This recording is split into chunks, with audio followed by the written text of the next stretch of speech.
This is the D6 generation. Dice are our vice. Creating not too horrible content since 2008. Are you crazy? That's like 400 hours of gamer nonsense. Oh, I think we're well past that.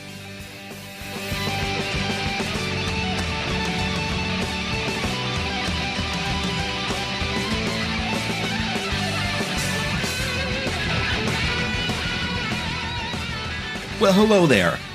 Okay, I will admit to you that perhaps I'm in a bit of a mood, but I wanted to record my thoughts on the following article that came across my news feed. Don't worry, it's not political, per usual of the D6G. Okay, here's the thing that came across my news feed. Martin Scorsese says, fight back against comic book movie culture by supporting directors like Christopher Nolan. Quote, we've got to save cinema, end quote. I don't get it. I just don't get it. Like, first of all, maybe I'm just in a mood. I don't know. But maybe I'm sensitive to this because a good movie is a good movie. What does it matter if it's a comic book movie? And why is it the fact that if it's a comic book movie and it's a great movie, it's somehow not cinema? That's total garbage.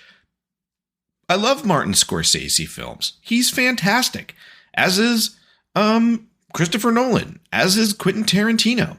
And I don't know the directors that directed the Avengers movies and the Star Wars movies, except for, what's his name, Abrams or whatever his name is. They're all great.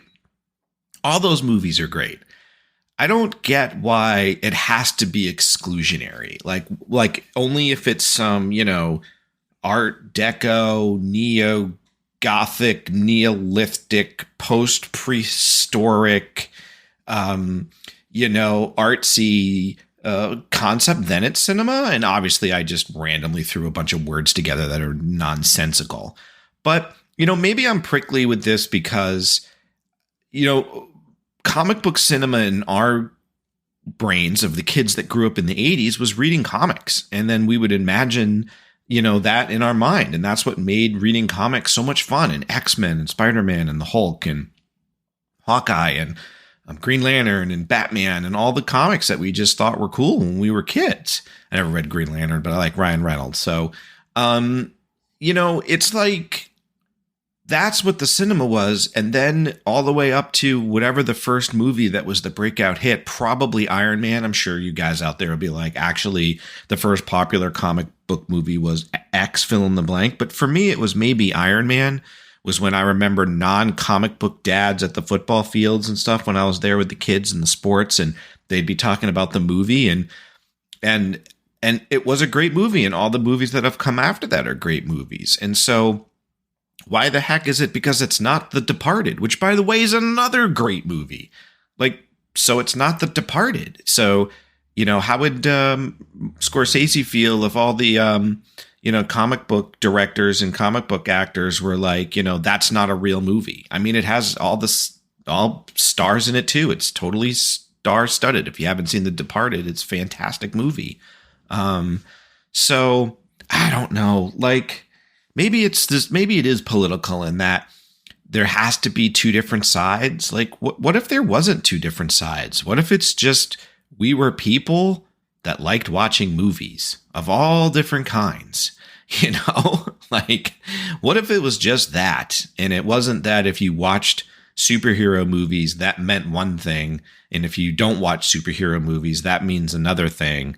So I don't know. I just, and it's probably not Scorsese himself making this kind of statement. I mean, I read the article. It was pretty innocuous. He's just talking about the importance of film. And I have heard about actors saying that in today's day of streaming, it's difficult to make a large budget comedy film. I do feel for that if the world has changed. But then again, I disagree. I'm sure there is a big budget comedy film, and we're just not, I don't know, I'm just not thinking what it is, or a full feature film or something in comedy or something. It's like done mainly through streaming now or something like that. I've heard actors talking about that. And I've not had a chance to see Oppenheimer yet. Not for any particular reason. I just haven't gone out and seen it. I also haven't seen the Barbie movie yet. I want to. I've heard it's good, and it makes an interesting statement, and I want to see what that's all about. And so, I don't know. It's just, when I heard that article, I was like, can't we all just get along? Can't I want to watch? I don't know. I'm trying to think of the most artsy movie. Oh, you know what? Here's an artsy movie I just watched. I wouldn't even call it artsy, but here's a movie I just watched that's more in the theater camp, and that was Arrival, sci-fi movie with, speaking of Marvel movies tie-in, oh my gosh, it's got what's his name? Oh gosh, who's the guy? I could see him. Is it Hawkeye? No. Oh my gosh, I'm drawing a blank. The guy that, unfortunately, the actor who recently just got run over by that giant snow machine. Jenner? No, that's not right. All right, I'm gonna have to look it up. Jeremy Renner. I think I'm coming down with a cold or something. My brain's like foggy. Jeremy Renner was in the movie Arrival. And yes, for the complete tie-in, he is Hawkeye, the Avenger in the Avengers movies. So anyway, Arrival was more, artsy type of movie. And they're both great movies. Okay. All right. Enough. I'm done with that rant. Okay. The other thing I wanted to chat with you guys about is the status of painting miniatures. So Russ and I are still playing the campaign. We're about to, well, I shouldn't say we're still playing, and we're about to enter the second phase of the Black Tide campaign. And so we had to paint up a unit. And so I painted up my Khadorian intercessors, and I'm not happy with them. So I don't know. So my last models that I painted were with Doc out in Ohio. We painted up my Winter Guard, or the new versions of the Winter Guard, and we used GW contrast paints. They came out so good, and we used gray chop method, gallant method. So this time around, I'm using my Vallejo paints, version 1s, not the second ones, because I like Vallejo because of the dropper, but I don't know. They did not come out as contrasty. So there's less highlighting. So like the red is just sort of red, and the black is just sort of black. And the gold, which isn't contrast paints, I did straight up gold, but with ink washes. And so I've got the metal thing where it kind of looks dry and dusty. Like quick tabletop, yes, they look really good. But close inspection, they're meh. And they're not as good. The troopers look like they've been highlighted. So like, I kind of feel like I have to go through and highlight my intercessors, which probably will take less time than I think it'll take. And maybe I'll even just cheat and just dry brush, just do a really light dry brushing of orange or something, and hit all the edges. But I'm kind of just irritated that my troopers came out looking great, and the regular intercessors are looking meh. Now, the other issue that could be happening is because the troopers are a smaller model, it could be that the contrast paints do better when it's in those smaller nooks and crannies. The intercessors are a little bit beefier. They're like the halfway between like a, like the size of an Ogren. Like they're like a little bit smaller than a light jack, the old version of the light jacks. So models are freaking awesome. It's not the model isn't the issue. It's my painting of the model. So I'm going to have to spend some time jazzing them up because I'm just sort of not that happy with them. I don't know if it's a paint issue or if I don't know it's a me issue, or I don't know if it's a size issue. But I may go through and test this theory out if it's the Vallejo paints. And it could be I am using the Speed Paints version 1. I know they went through with a different formula for version 2. So maybe the paints are old. But I may have to go back and try the GW contrast paints and just pour them out of the little tube, because I do like how they behaved better on my troopers. And I'll throw up some pictures of that in the Discord feed.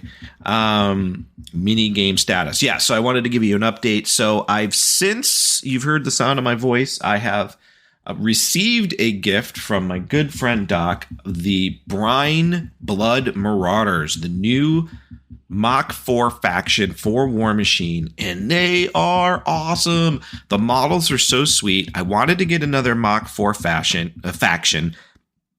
I've always wanted to play Trollbloods. Back when Craig and Russ still plays Trollbloods, head trolls. I wanted to just do something completely different. And of course, I still have my Circle faction, but I wanted another Mark IV faction. And so Doc totally surprised me. He'd heard me talking about it. He was out in Gen Con and he totally hooked me up. And had a chance to play Russ in a battle. They played differently, which is what I like. I was enjoying some of their synergies. There's this one synergy with the shoot. I don't have my model list in front of me. I'll look it up as we're chatting. But it's the big troll. And he carries as a weapon a hammerhead shark. I mean, how is that not the freaking coolest thing? But what's even cooler is the animus that I chose for him. Oh, and what's really neat is you pick the different animus based on either the head option, the fin option, or sometimes the tankard option. The trolls use a tankard because they're pirate themed. But depending on the different options gives you different animi. And so I picked an animi that creates a 5 inches from the model, 5 inches pool of water. And then this particular troll has a special ability that when he's in water, it counts as being concealed. The Deep-Born Dire Troll was who I picked. And that was so fun to think that he's just standing in this like waist deep pool of water and creates difficult terrain for anybody who doesn't have that special icon around him. And so a really good fluffy theme there. The Warcaster I used was Captain Firequill. He's a shooty caster. I like shooty casters. But again, the way I did this matchup against Russ's force is I was up against the battle engine side of his force and he was using trolls, the regular dudes. And oh my God, that battle engine, I was just harassing me the whole game. It just does this giant AoE and just killing stuff left and right. And I mean, my Direborn did take it out, but just, I'm kind of shooting it and it's just got all this armor and all this health. And I was like, why did I line up against this frickin' thing? But I mean, I guess there's no way to avoid it. But so my Warlock was Captain Firequill. I played with a Deep-Born Dire Troll. I played with 2 Raef trolls. I had to do a stand-in for that because I don't have a separate one. And I played the Marauder crew with an add-on of the Marauder crew Quartermaster. And those guys were awesome. There's just these big, beefy pirate trolls and with their leader. And they have lots of health boxes and they have lots of synergies. And so I can't wait to field them again. And I'm looking forward to that. And sadly, from the time of this recording, although maybe when you hear it, it'll be closer, but Wakeland and I won't be able to play for a couple, 3 weeks. He's got a travel event. And then I'm going to head over to Old Andy's of Old Andy fame and do a little role playing. We're going to play some Warhammer Fantasy role play with Ian as the dungeon master. So I'm excited about that. I haven't played a dungeon in a long time, and I've always liked Warhammer Fantasy role play. Speaking of that reminds me of my birthday. Just had my birthday, had a little small gathering over, and we played the Arkham Horror living card game. Oh my gosh, that game is so freaking fun. I bought the Dunwich Legacy campaign. Oh, and Christian came and he bought these little upgrades. I don't even know where he found them, but some of the tokens in the games are, resource tokens. Then you have little heart tokens for your health, and you have little brain. Those are the icons on the cards for your sanity. And so he found like little 3-dimensional tokens. So there was like these boxes and then hearts, and then the hearts are kind of gross. And then these little pink brains for your tokens. So he kind of 3-dimensionalized the tokens. The game was fun within the Dunwich Legacy campaign. Excuse me. We had 2 tables going at the same time. It was super fun. The game is fun. I can't wait to keep going along the story arc. I think we got through 2 to 3 story arcs. So I really recommend the Arkham Horror living card game. I know I'm late to the party. I know this has been out for a long, long time, but if you're ever looking for just something to dive into or something to occupy your mind, I recommend this game, and it plays really well solo too. Now, some people, when they play solo, they'll play 2 investigator decks. I do think that's the better way to go. I like playing with just 1 investigator deck, but when you do that, it does limit which investigator you're going to pick, because you kind of need an investigator to do jack of all trades. But when I had the friends over with 4 of us, it was really fun because you could kind of have the tank. These are my words. You could kind of have the tank bruiser type of investigator. You could have the card seeker, guy who goes through, or gal who goes through, these are the investigators, a bunch of cards. You can have the scavenger type of, or the rogue type of character. So we had different investigators who could pull off different things. And that made it fun because it made each player playing it kind of have a special role in being able to accomplish the missions, which I thought was cool. Really worked hard on boning up on the rule set for that too. And I think I did a pretty good job. I did have one big rule completely wrong. And so we didn't figure that out halfway through. It was how to play the cards. I won't dive into it. There's great tutorials out there, like Rodney's Watch It Played has a great tutorial on Arkham Horror. And then there's another YouTube video out there on kind of like the 10 most common mistakes made. And I watched that video, and that was a good one to watch too. And so there's some really good tutorial videos out there. I will say this, it could be confusing if you're going to go buy a set. So in the olden days, let's say you bought the starter deck, and then it was you got 4 investigators, but you didn't have enough cards to make 4 complete investigator decks. So if you made Roland Banks, let's say, and I'm forgetting off the top of my head, I don't have my box near me, what the other card investigator would be, you wouldn't have enough cards to go ahead and make the other 2 decks. Well, they've kind of made what I'm calling Arkham Horror 2.0. So like the new starter box set is a bigger box, and it comes with the very first mission pack, which is super fun, by the way, and enough cards to make all the investigators. So you can have 4 full investigators. I do recommend buying the newer version of the packs.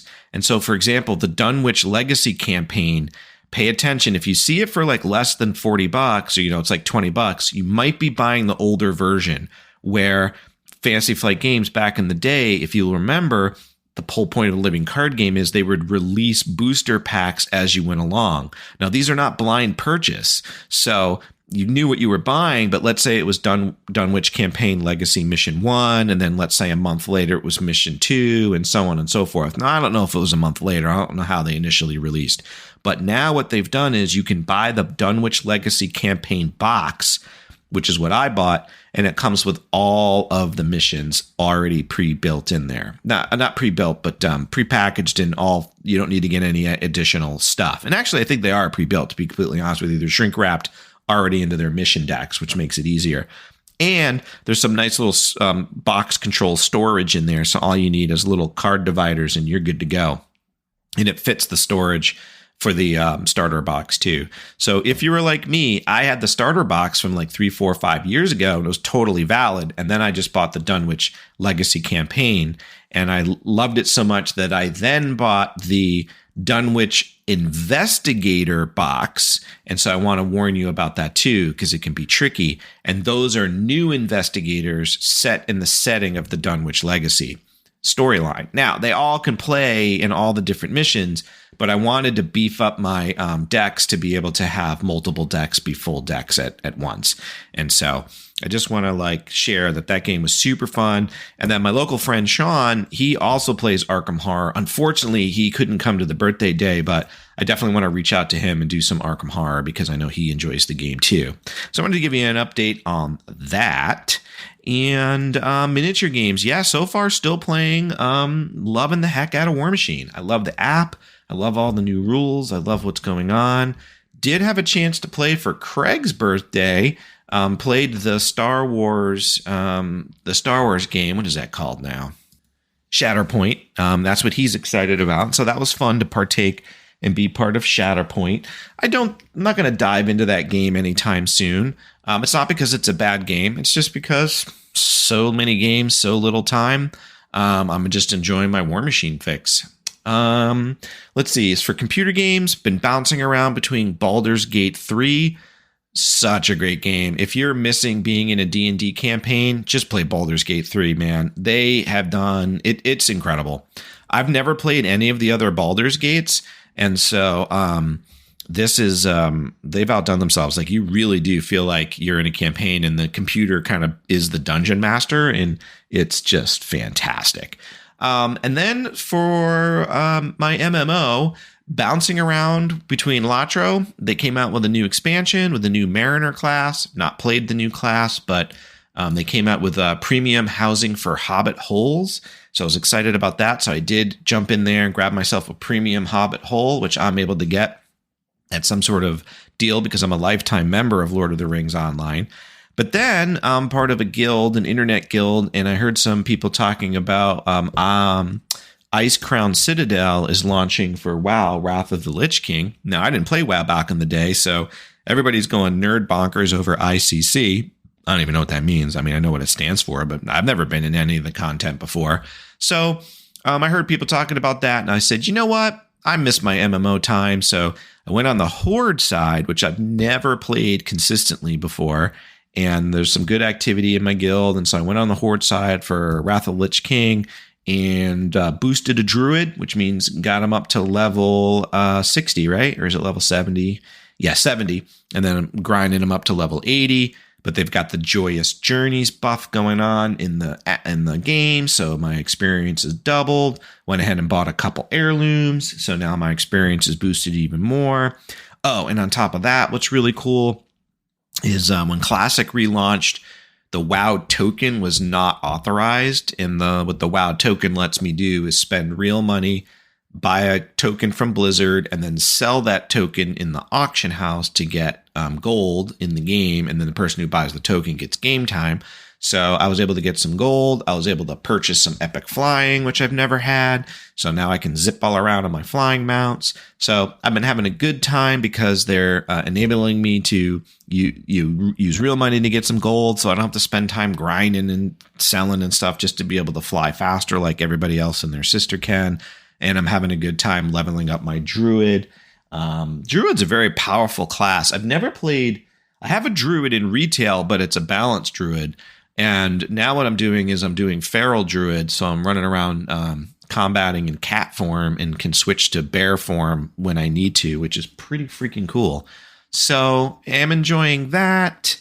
And I think that's about everything. I'm looking forward to when I sign off here. I'm going to figure out this painting scenario that I got myself into and build another list on my Brine Blood Marauders.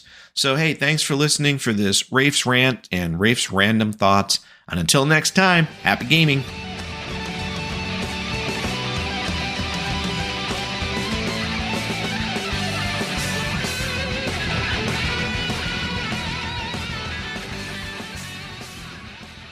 Achievement unlocked! You've made it to the end of another D6 Generation episode, the podcast whose humor has universally been acclaimed as not too horrible.